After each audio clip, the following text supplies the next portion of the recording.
தமிழ் வாழ்க.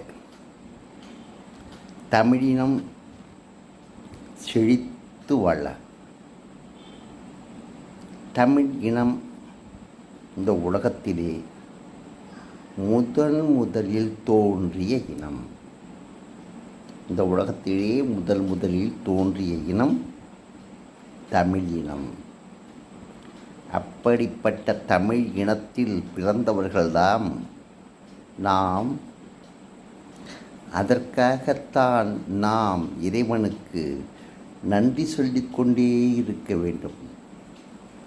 இறைவனுக்கு நன்றி சொல்லிக்கொண்டே இருக்க வேண்டும். ஒவ்வொரு மனிதனும்